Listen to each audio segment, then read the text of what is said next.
This is A Geek Leader.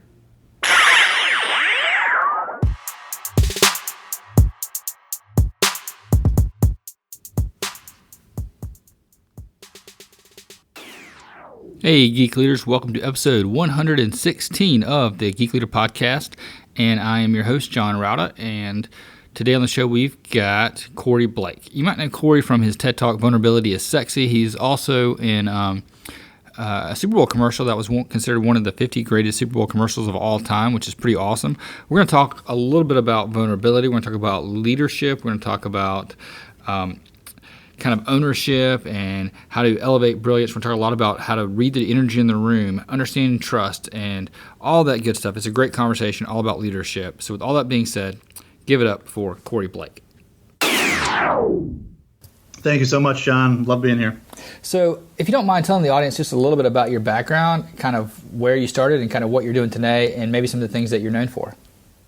You bet. I'll kick off with a little bit more on the vulnerable side. That's my shtick, right? So grew up in a Jewish household, meaning that I had a mother who poured all of her energy and light into me, her only son. I had an older sister, but there's just something about mothers and sons in the tradition of our history that as this informative, energetic relationship.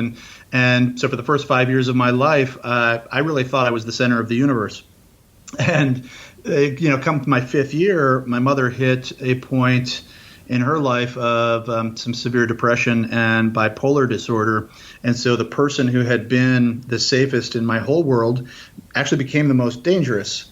She became somebody who could, at the drop of a hat, become really kind of intense and angry and go off on me. And so that made my home rather unsafe. Right. And so some of the way that I've reflected upon it as I've gotten older is that the first 5 years of my life, she filled me with light. And then that fifth year, the light went out and I was in the dark trying to make my way. Now, at the end of that year, she got the right cocktail of medication, so to speak, and her light came back bright as ever. So sandwiched in the middle there is where there was a lot of challenge and pain that is also the birth of what I now use as my gifts today. Mm-hmm. But on both sides of that, I was poured this tremendous amount of confidence into who I am. So when I speak of the gifts, though, I mean, I had to learn how to determine the energy of a room and if I was safe or not, right? I had to become a real investigator. I had to learn that the sound of a footstep across the house, did it mean that I was safe or not? And I also had to learn the difference between language being used with me, like by my father, for example, who'd say everything's fine, and truth, right, which was things were really off the rails. And so both of those skills have become a huge part of the work that I do today. So fast forward, I was an actor for many years because if I was performing and mom was laughing, it was a much safer house, right? So I learned how to exercise that capability and then believed that the identity of being an actor was the thing I was meant to do. I performed throughout my childhood, not just in a traditional theater way, but even in the sense that I performed with people to make them happy so I could get things I wanted, right? So it's essentially performance for manipulation. So when I went off to LA with a recent theater degree, I hit LA and started working in television and commercials. And what I found was that major companies really liked using me primarily as a funny guy in commercials because I would emotionally open up an audience and then they could step in with a call to action, buy Mountain Dew or eat cheeseburgers, for example, right? And I did that for a while thinking it was cool and fun and sexy and I was making really good money and there's a lot of that was working well. And then, of course, I had a reckoning of realizing that at the end of the day, my gifts were being used to do things that were not necessarily bettering the world, in my opinion, at least not always. And then I had this 3-year transition out realizing that I was just becoming bitter and angry at the way that I was not fulfilling my purpose in the way that I had intended. Do you think that's a common path for people that get into acting? And the reason why I have a friend that he was a fraternity brother of mine, and he's probably actually listening, but he went down that route for a period of time, and he had a very similar awakening, I guess you would say. And he was doing commercials, like the Holiday Inn and Express and all that stuff, and then kind of decided that, this isn't for me. Let me switch gears and went a different direction. And I don't know if it's a common thing or not, or if maybe I'm just seeing two outliers. I certainly imagine it's relatively common, especially since the number of people who go there, looking to create something out of their careers is a large number of people. For me, I got caught in that trap of what do I think LA wants me to be in order to get where I want to go. And so I started losing myself and what I believed as I was essentially kind of trying to become better at playing the game, so to speak. So there was some identity challenge and loss and some mistakes, to be honest, that I think I made that caused more suffering than I needed to endure. Okay. Yeah. Which, now that's very human stuff in any industry. Yeah, right? yeah, definitely. And certainly, what happens when you get the thing that you thought you wanted only to realize you don't want it anymore? That's through the ages common. Yeah, and to bring that back to software, that's everything we software developers ever build. Oh my gosh. Yeah, the business is like, we need this tool to do this, and then we built it and said, well, that's not really what we wanted it to do. Yeah, so it's so huge value, amazing lessons. One of the things that happened to me while I was in Los Angeles working as an actor is that I studied specific acting methodology at a school called Playhouse West. I'm going to drop a name here, but only because I truly love this human being. But Jeff Goldblum was my teacher for a year, and he is one of my favorite teachers I've ever had.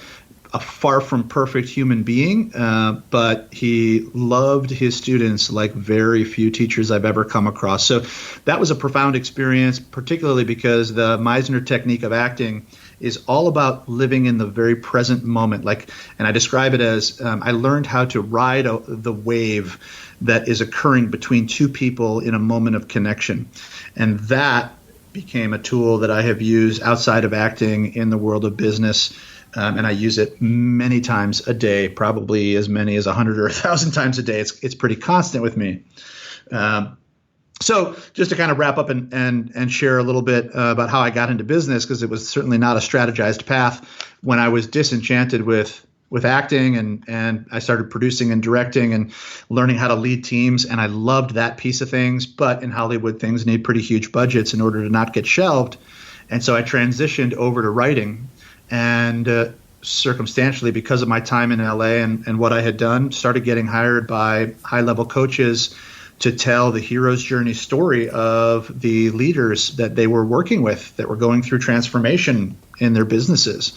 And that introduced me to coaching. And then we had way more projects than I knew how to handle. And so I had to learn how to build a business with my theater degree. So off to the races down that pathway, and then the CEOs started hiring us to do similar work. And I did that for about 9 years, from 2005 until 2014, at which point I intersected with a movement called Conscious Capitalism, founded by John Mackey of Whole Foods. And Conscious Capitalism essentially invited me to integrate the business person I had become with the performer that I used to be. And now I've become a pretty integral part of that movement. I'm a huge believer in it. It's helped me fully develop my sense of purpose, or further develop my sense of purpose in the world. And my colleagues and friends now are CEOs running major organizations. And I love, love, love being able to support them, particularly around storytelling and vulnerability, so that we can amplify what they stand for in the world, so more of the right stakeholders are attracted to their brand and support them in going where they want to go. Yeah, I think there's a big parallel between leadership and I don't want to say in acting, because it's not really acting, but but being able to express yourself in the correct ways. I know I was at a leadership event and we did improv there, and I thought, well, how does improv have anything to do with leadership? But then when I came away from it, I was like, oh, this makes perfect sense. It's all about communication. It's all about expressing the right tone and the right thing whenever you're talking to someone. Is that kind of what you found? I appreciate what you've highlighted. I haven't thought of it in that terms, but what came to me when you said that was in both instances, we're trying to move people, right? Move people to do something, ideally. And as leaders, I think there's so much that we believe as leaders that our job is to intellectually appeal to people or give them the instruction, right? When at the end of the day, the more powerful leadership that I've discovered, and I think my clients discover, is that when we emotionally move people, they figure all the other stuff out and then they own it because they figured it out, as opposed to us owning it and them just being an executor of our will, right? Which is a completely different kind of leadership, of course. Yeah, no, I see that. I see that with my kids. If I tell my kids to do something, it gets, they may do it once, but if I can show them and they can understand, they can figure it out for themselves that this is the best way to do something because I figured it out myself. They take pride in that and they carry that forward, and it becomes like a pattern. Love that. That's great leadership, right? Yeah. I think I see so many parallels between parenting and leading. It's ridiculous. You talk in your TED Talk a little bit about leading with love, and can you explain that concept and what that means to you? Yeah. So for me, we've and for our company, we've kind of come to define love by 4 core values that make it up: leaning into learning, owning it, right, taking ownership, vulnerability, and elevate to brilliance, which is all about the quality of the experience, the quality of the product that we create. So a number of the pieces for me that really, I think, invited me into a deeper understanding of what love in business is. The primary one is presence. When I am willing to set aside everything else and only be with the individual or individuals that I'm with in a given moment, that is an act of love, right? As opposed to if I'm in the middle of a conversation with someone and they watch me look at my phone, and then the narrative in their head might explode around their value, all kinds of different things that can happen internally for them. But when they see that I'm fully with them, right, and present with them, the relationship changes. Their relationship with themselves as a result of the interaction ideally is enhanced. They feel heard, they feel seen, they feel more empowered. So presence is an integral component of what it is to be loving. The other component there are many, but another component, of course, is my relationship to myself. The more work that I do on myself, and the kinder I learn to be to myself, the kinder I learn to be to those around me, as opposed to being triggered and then taking things out on others. Right? If I do more work on myself and increase my own personal capacity as a human being, I tend to show up with a lot more grace and a lot more kind and loving to the people that are engaging with our clients, to our clients themselves. That's another aspect. So there's just a couple. I think that's really good stuff. I know, like when in presence, I remember, probably like 5 or 6 years ago, when I would do one-on-ones with my team, I would leave my laptop open, and they would come in, and I would still be looking at the screen. And one day, someone said, "Are you even listening to me?" I was like, "Yeah, of course I am." They're like, "Well, you keep looking at your screen." And it never dawned on me that I'm not being present with this person. The thought never occurred to me that I needed to be more present. I needed to focus only on them. And I got to the point now where someone comes in, the laptop's shut, the phone stays in my pocket, I don't look at my watch. My attention is directly on them, and I make a conscious decision that I'm going to watch their mouth move, I'm going to watch their eyes, I want to see what their body language is presenting, and I'm going to focus only on them while they're in my office. That's lovely. One other piece that's popping up for me is this one is a good, juicy challenge for me, and probably for most people, is to also lose a sense of agenda. Within that sense of presence, if I have an agenda within the presence, then I have a particular lens that I'm seeing everything through. And so trying to lose the agenda and remain open to what wants to unfold, not easy, But wow, the potential within that shift is some of the biggest that I've seen in business. Yeah, wow. So it's like letting the conversation take you where it's going to go versus you saying this is the path we're going to take. Yeah, exactly. So, if we go back to that riding the wave analogy, you want to control the wave, forget it. It's going to eat you at the end of the day. But if you can, like the epiphany that's available, the shift that's available when you ride that wave and let it determine what's going to happen to you, the opportunity tends to explode open. And I'm somebody who spent 9 years trying to control the wave, only attempting goals that I had set out. And ultimately what I realized after 9 years was I was living with blinders on. I was missing all the opportunity that the universe kept presenting to me because all I could see was what was in alignment with the goals that I had set. When I took those blinders off, I feel like my entire life shifted. Yeah, it's kind of like, I think it was Dan Pink I heard talking about this one time where he was talking about, solving complex problems. And a lot of times when you encourage people through motivation of financial means or something like that, it narrows their focus onto solving an immediate goal. But in doing so, they lose, the vision of all the peripherals around them that could, give them a better path. Yeah, when we're in survival mode, it's really important that we narrow our vision. But most of us are not living in survival mode all the time, and being careful to not let our bodies take us there or perceive threats that are not real. All that's going back to that whole work on ourselves, right? If I'm being triggered by a conversation that's being had and my focus narrows, then I stop being able to see the big picture. So the more work that I do on those triggers and the things that get under my skin that have nothing to do with the other person and have everything to do with me, the more that I relax and I'm able to keep my vision more open more of the time. And that's some magic, man. To be honest, I feel like that's why people hire me, because I have a capability to do that. So let's talk a little bit about, you mentioned, leaning into learning. So if you're going to lean into learning, what does that mean to you and your company? And maybe even talk a little bit about your company, because we haven't hit on that. Kind of interrupted your flow at the beginning and didn't get us there.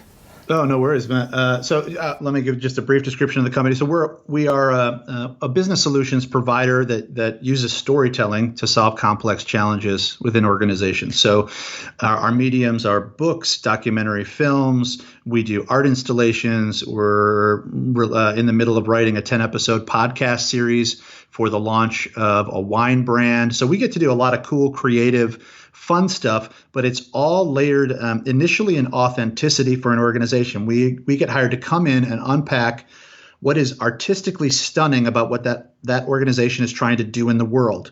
And most people at the organization don't necessarily think that way, but I'm a huge believer that every founder, every leader within an organization, probably every person within an organization is an artist who's using that business as a canvas, and they're painting a version of the world that they wish to see. Right? The business is that integral piece of how that gets expressed, and we come in and help them recognize how they're doing that, which, again, it's not necessarily visible to them. But once we unpack that and help say, this is what you stand for in the world, this is the thing that we can feel you're willing to die for, we can amplify that then through storytelling so that the rest of the world sees it. And that allows for people to have an immediate response of either, holy smokes, where have you been all my life? We must work together. Or, wow, you make me uncomfortable. I'm going to step the heck away and not cloud your resources or waste your resources trying to make a square peg fit in a round hole. So we play in all kinds of mediums. Storytelling is ultimately the lens. Well, you had posed a question before I dove into that, and I got so present into that story I lost the question. Do you remember what it was? Yeah, it was about leaning into learning, and yes. And what does that mean to you guys? Because I'm that's probably the thing I'm passionate most about is learning. I mean, I teach part-time at the local university. I'm just that's the reason why I have this podcast, so I can learn from people like you and the other guests that come on about all kinds of things that will hopefully improve myself, but also others around us. But it's just passionate about learning. What do you mean by leaning into learning? So this, for me, was born from the Stegan Leadership Program out of Dallas that I've been a part of for many years. It's a leadership development program. They put over 1,000 CEOs and presidents through that program over the past 20 years or so. And part of one of the first quarters of the initial work that people do there is around the difference in a learning mindset from a fixed mindset to a learning mindset, from a knower to a learner. Knowers, we're all both. We're all somewhere on this spectrum, right?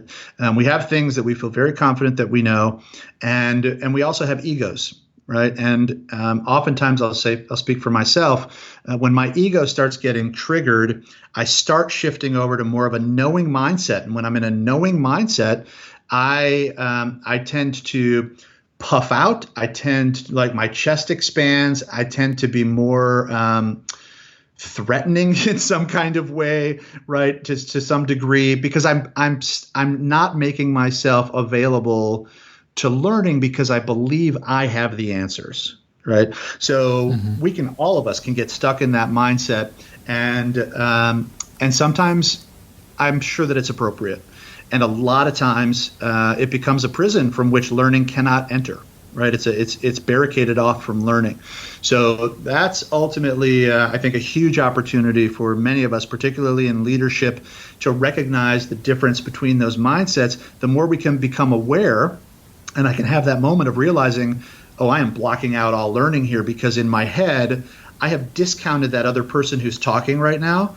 For whatever reason, I have determined that their opinion is not valuable to me because the chatter in my head is just downplaying and disregarding them. Oh, wow, why am I doing that? That's really interesting. Yeah. If I can get curious about that, I can shift back over to a learning mindset and open myself to what's available. Yeah, I have to make a conscious effort for that because I struggle with empathy. I struggle with seeing that. And I even told someone yesterday that's one of the things that I struggle with is the fact that I downplay what other people tell me.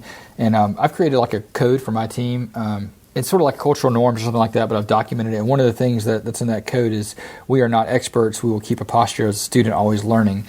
And I try to remind myself, no matter how good I think I am at this, there's someone 10 times better than me. And I need to pay attention because there's always an opportunity to learn in what I'm hearing. That's really interesting. There's something popping up for me that I'll share, which is the tension between owning what we're good at and being okay with that, and owning that there's so much that we are not nearly as developed as we are in our certain special areas. Yeah. There are an infinite number of areas to develop, literally infinite, right? And so I've got a few that I'm really exceptional with. And so I'm working to own the expertise that I have in those areas and to acknowledge that everything else is underdeveloped for me. And that's particularly where there's opportunity to learn. Also in my own expertise, of course, there's plenty of opportunity to continue to learn from other people as well. But that's that tricky place where I can start to discount others. If they're not exceptional in my area of expertise, I can discount the other areas where they have so much to offer me that where I'm underdeveloped. So I think there's this beautiful tension between how do we own the things that we are good at? So because there's a lot of value there, and it's our unique sales proposition, right? Mm-hmm. And there's all these areas where there's beautiful opportunity to continue to expand. Love it. Yeah, I think that's really good stuff. Next up, you talked about ownership as being one of the 4 areas. Excuse me. And when it comes to ownership, I kind of go back to the Jocko Willink thing, where it's extreme ownership, where you always take responsibility for something. Is that kind of where you're going with that? That's certainly the direction of the idea. Mm-hmm. For me. I am an owner. I like owning stuff. I like the sense of responsibility, of weight on my shoulders. The bigger the responsibility, I think the more I rise to the challenge. So as an example, the TEDx talk I gave a few years ago, I volunteered to go first in the day because I wanted to step up and hopefully create an invitation to everyone who would come after me to knock it out of the park too.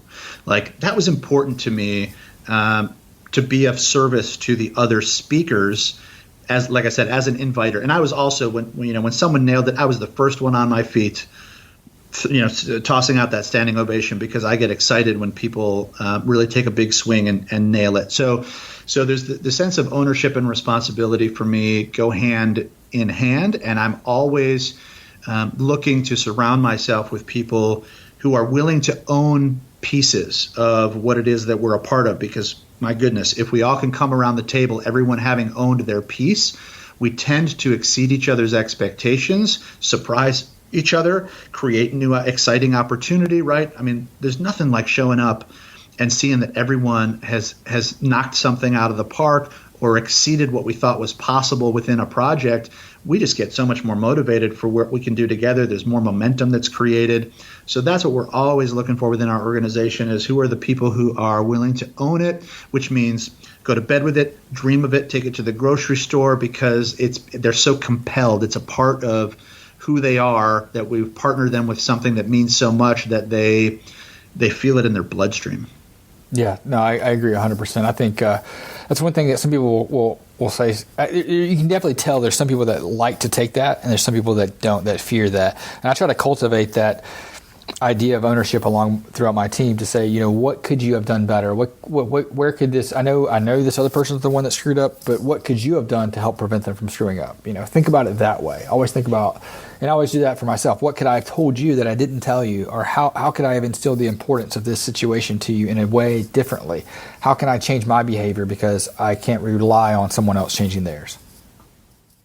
There's this other aspect that I'll throw in that's related to the vulnerability conversation, but I think you just created a beautiful cracked open window that we can crawl through, which is when we know what each other is carrying in our life backpack, right? Like, we're all walking around through the day with stuff in this invisible backpack that most of us in business don't tell each other.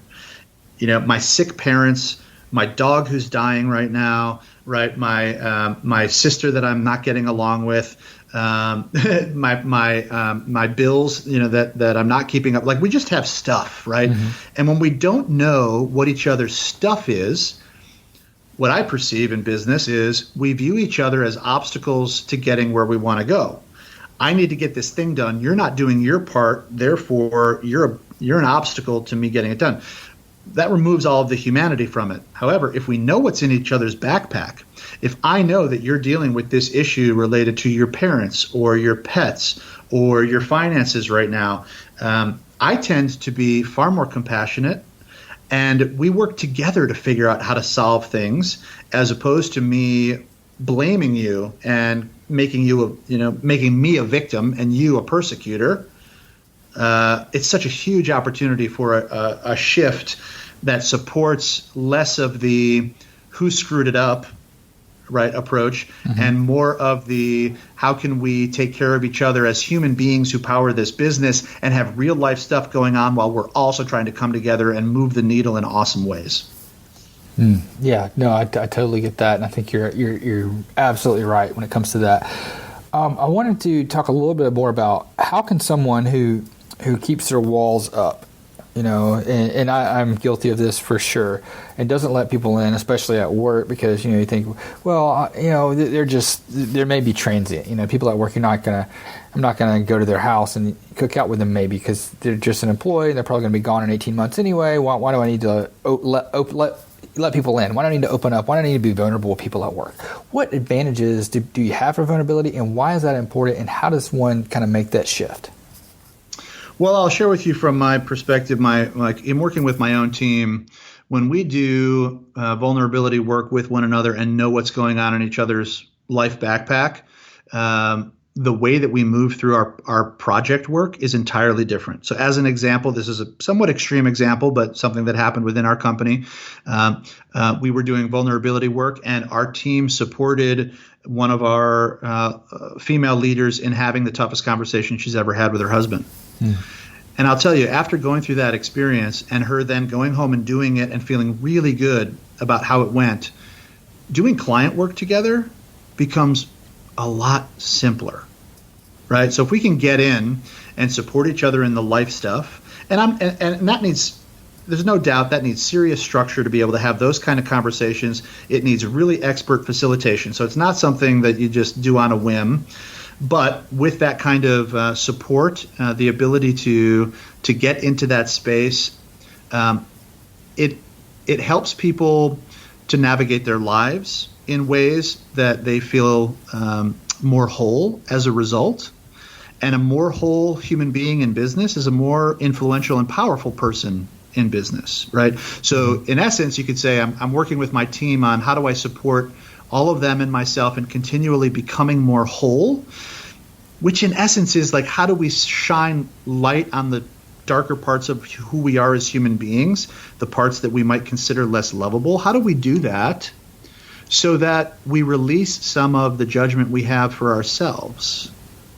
If I release judgment that I have for the part of myself that, let's say, gets triggered around financial conversations, like I come from a long line of, I mentioned at the beginning that I have a Jewish mother. Yeah. Jews and money go hand in hand. Like, there's just stuff around all of that. And sometimes it can trigger me. The more that I can be available to that conversation and not pretend that it's not a part of me, not avoid it, the more kind I can be to myself in those moments when I'm being triggered. And then I actually have access to having those conversations differently, as opposed to becoming a weirdo. Then people are like, what's wrong with you when you're having this conversation? You become really strange and it's really uncomfortable, and we're all like, what the heck? You can say it. Yeah. Thanks. I totally get that. And I know for me, I'm going to break that into two different parts because I've seen a couple of things. I'm very analytical. I have an MBA, so I think numbers. I always think of return on assets, return on investment, return on everything. And I try to think about, the things that I want to keep inside the most. The things that are, scariest for me to allow out are probably the things that are going to have the biggest return for someone else's life. It's that one thing that I went through or that I struggle with that sucks for me. Like I always tell people, I'm bad at empathy. I am terrible at empathy. People will come in my office and they'll have this sob story, and I'll just be like, well, get over it. I can't put myself in their perspective. But if I am intentional about that and I tell people this is what I struggle with and this is how I'm getting better at it, that helps people understand that I'm human for one thing, but they can also get better at it too. And then the second thing you mentioned about working through a big, serious life problem with a team.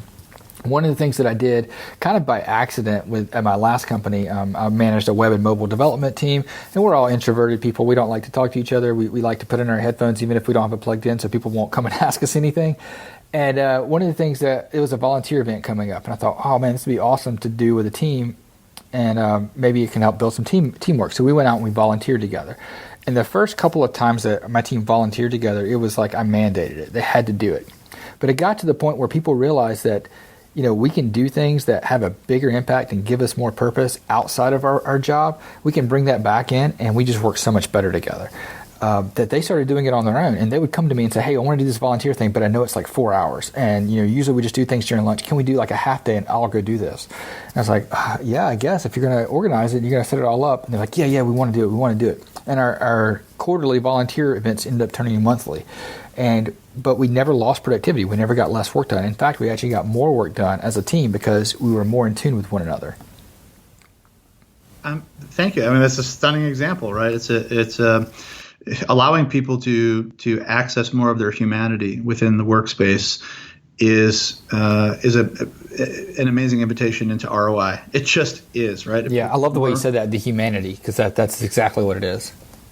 And I'll throw out also that you open this doorway around empathy, kind of the way that you shared it, that your immediate response is often get over it. And this is for any of us. This is not particular to you, but for any of us, that default reaction that we have with other people, it's the default reaction we have with ourselves, right? You're absolutely right. That's where it's born from. So there's this piece, right, that you're experiencing that you don't, for whatever reason, and there's certainly a survival mechanism, that something that was the cause of why you react that way, that is important to acknowledge, right? We don't want you to necessarily not react that way because there's a reason that you do, and that trip default to being somewhat dismissive of yourself, like you don't have the right to feel this way, like just get over it, like whatever's occurring in there. There's also an opportunity to expand your capability and start flexing another muscle that might respond differently. And that's where, for us as human beings, as employees, and specifically as leaders, we have an opportunity as leaders to set an example when we do that work. When we start to get curious about, oh, here's my default mechanism. It's based on a story. It truly is. It's based on a story from something that occurred in my past, that's the appropriate reaction. And that story has served me for a long time. It's served some purpose. So let me identify where has that really served me? Well, it certainly has shut me off, right, from maybe having some kind of overwhelming emotion. It just allows me to shut things down, to just stay in a place where I can be productive, and that's important to me. Great. Awesome. There's value there. So we're not saying we don't want to do that. And there's an opportunity, like I said, to flex another muscle, to occasionally practice what is it like to let go of that need to get over it and sit in it longer. And the more that you can exercise that, you'll find over time that you're able to be choiceful, so that you can use the right muscle, right, whether it's the right arm or the left arm. Now you've got access to both because they both have strength. Now you can use the appropriate tool for the situation, as opposed to always going to the default, which we've developed over many years because it's been something we're good at, right? That takes vulnerability. That takes that requires courage to investigate the way that we operate, and to potentially consider the fact that maybe the story that's guiding some of my default behaviors isn't really reality. It's just my story. Yeah, and I want to get into stories as well, because I know that's what your business is, all about storytelling. And what I found when it comes to leadership, especially when mid-level managers are kind of leading up, it's important to have a great story and to be a good teller of that story. And one of the things, like just last week, I was actually having a conversation with our C-level staff about some of the things that we're working on, and I tried to explain to him, in order to get better at this, we actually have to get worse for a period of time, because we're going through a transformation of technologies and things like that. And I said, okay, so you can imagine, you climbed up to the top of this mountain, but while you're at the top of this mountain, you can see a peak on the other side that's even higher. But in order to get to that peak, we have to come back down this mountain to walk back up. And, giving him that illustration kind of help him understand that, our productivity is going to go down for a period of time, but will eventually be higher once this is all done. And I think being able to tell a story is extremely important. How can someone who doesn't really have good storytelling skills help develop some of that? Or is that even possible? I'm having this out of body, really, I'm just entertaining myself, because I'm enjoying how deftly you shifted us off of that vulnerable moment. It was so That's what I do. It was really fascinating. I mean, I was just watching it happen, and I was just enamored. It was part of it was like. Feel free to bring us back. It's okay. This is the juicy stuff. And from a storytelling standpoint, this is actually where the nuggets are, right? Uh-huh. So there was a speed to which you changed direction, uh-huh. and then there was enough content there that eventually there was a very strong likelihood that I would just be worn down and move on. Mm-hmm. That's talent, dude. I love. But so one of my IT managers that reports to me, she calls it my diffusion. That I'm really good at diffusing and deflecting. And seriously, there's it's important to not judge that skill, because it has served you, and it's a superpower. There's so many places where that's why you've been successful in the direction that. Right. And from a storytelling standpoint, there's also an opportunity there to dive into what's the origin of that superpower that has made you so successful. And in essence, it's like, they say how we do one thing is the way we do everything. Yes. If we take a look at just the way that we behave in moments like that, we have sudden access to, hey, John, let's talk about the home that you grew up in, and how moments like that of emotional vulnerability, there was some place where you learned to get over it. Could have been mom, could have been dad, could have been somebody else, or it could have been the extreme opposite, where you grew up in a household where everyone was languishing in their feelings, and I just wanted to get the heck away from that. Typically it's one or the other, right? Yep. But if we unpack that, there have likely been a number of origin stories like that throughout your life that have defined the way that you are, your philosophies, and what's brought you to success. When we then can go back and connect those dots and share that with an audience from a storytelling perspective, we get to say to the world, this is why you've been born to do the thing you're doing now. And that enhances trust with the audience, because who doesn't want to buy a product or service from someone who's been born to do the thing that they're doing? That's most of us, but most of us don't have haven't taken the time or don't have the expertise to connect those dots so that we can tell the story in a way that people go, holy smokes, like the universe has been preparing you your whole life to do this thing now. And at the same time, through that storytelling and connecting those dots, we can also see opportunities where your superpower might be detrimental to where you want to go. So it creates opportunities for more learning to occur. So as I'll just throw out a quick example. I am because my mother continued to throughout my life make me feel special. I know how to do that for other people. I know how to find the thing that is beautiful in another human being, shine light on it. It makes them feel great. If I'm not careful, and if I have an agenda when I do that, it becomes manipulation. And I'm using my superpower to get something I want, right? And that's a dangerous place. And when I've done that in my past, sometimes it's gotten me into trouble. And most of the time I didn't realize that was the thing that was getting me into trouble. I could find a way to blame it on the other party. Mm-hmm. But in essence, I was overstepping my bounds, and I was using my gift in a way that was not healthy. And so only by unpacking that and realizing, okay, that gift is really important. It's why I get hired.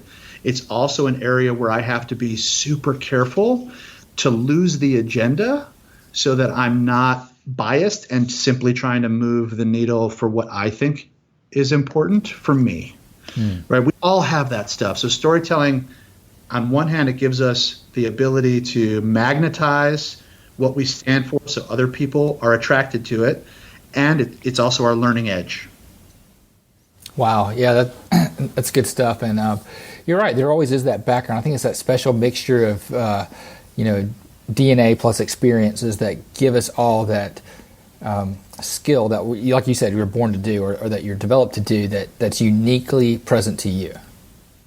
Usually it's manifested from the moments we've struggled the most in life, yes. Right? There are things that we are pursuing, great experiences we've had that we're trying to repeat in life, and there's stuff that's happened that for one reason or another we're just trying to stay the hell clear from. Yeah, and that's fair and that's understandable. But when we unpack what those things are, we really learn who we are. And if we are at the head of an organization or influential within an organization, all of that is being exhibited within the business. And that's where we have opportunity to move the needle for a company. Yeah, you're absolutely right. And I have a friend of mine who, she went through domestic abuse, and now it's kind of like her thing that she goes and talks about it and speaks about it at lots of places. And I'm actually pretty sure she's listening to this as well. But she's gone through that hard place and was able to turn that into a gift that she can give to other people. She took that misery that she went through and turned it into a gift through storytelling, basically, and telling stories and helping people overcome the issues that they go through and the struggles that they've gone through, and realize that there's light at the end of the tunnel. So what you're highlighting is that sometimes, right, when we key into that pain and what the gift that emerged from it, we find our sense of purpose. That can be utilized as a separate personal brand, like your friend did. It can also be utilized within the context of a business. So a business has a purpose, and then the individuals within the business have their own purposes. And so often people don't know how to connect the dots to what the things that are important to me, how does it relate to the company? Those dots are always there to be connected. There's a reason that you're working for that organization. It's not coincidental, no matter how much you might think it is. There's just too much randomness. It's like if I ask you to think of two words that are the most, that come up for you when I say, what do you stand for, right? That's not a coincidence. There's 250,000 words in the English language. The two that you land on are going to have meaning. It's not going to be circumstantial, right? And oftentimes in business, I think we think that exists, but there's so much of an opportunity here to connect what we stand for as individual human beings with the overall purpose of the organization, which once we have that clarity, once I know my role within the business's purpose and how my purpose relates to that, we can sell me within the business in entirely different ways, and we can ensure that I am attached to the right projects to move the needle for our clients because we understand how to utilize me best in alignment with the overall goals. It's all big stuff. It's good stuff. Yes, it is. This has been a really good conversation. I love to get into this stuff, and find out ways that we can try to improve ourselves and think about what our purpose is, because that's kind of one of the key motivators. When you look at autonomy, mastery, and purpose, that purpose and how to get there and where that aligns with the company that you're at and why you're there is extremely important in keeping people moving forward. It's huge. So, do you mind telling people how they can connect with you or find out more about RTC and the things that you guys are doing? Sure. They can find us at roundtablecompanies.com. That's companies with an IES.com. They can also, I have an offer that I utilize this within organizations. I utilize this in keynote presentations and workshops that I offer. But if you're curious what you stand for, what your purpose is, I do a guided experience to open that up for people. They can find that at roundtablecompanies.com/purpose. Purpose. All right. I'm going to link that up in the show notes as well. And, we will link up your TED Talk as well, because I thought the vulnerability of sexy talk was awesome and outstanding, and I'll definitely put that in the show notes. You can find all that at geekleader.com. And Corey, thanks for coming on. I really appreciate it. What a pleasure, John. I really enjoyed it myself. Thank you. I hope you guys enjoyed that episode with Corey Blake, and if so, please head on over to Apple Podcasts and leave a rating and review. Make sure you subscribe wherever you listen to your shows, whether it be on Spotify or Google Music or Apple Podcasts, wherever it is. Go ahead and subscribe and share it with a friend. Share it on Twitter, share it on LinkedIn, all that good stuff. And if you tag me, I'm sure I'll like it, maybe even retweet it for you. But greatly appreciate it. I appreciate you guys listening. Love doing this and love to hear from you guys. Also, I told you guys in the past I'd read some reviews and ratings. I almost forgot, but I'm going to read one real quick. This one's from Tech Mom, Code Girl, Sharon Jones. Great guests with valuable tech information. Love that you are in Charlotte Market promoting the tech ecosphere. This other one just says, follow this podcast. Awesome. So those are two reviews I just read, and I'll read your review if you leave it on Apple Podcasts. That's where I'm reading these from. So please head on out and do that. And if you need to figure out how to do that, you can go to geekleader.com, click on subscribe, and it's all linked up right there. All right. Thanks so much.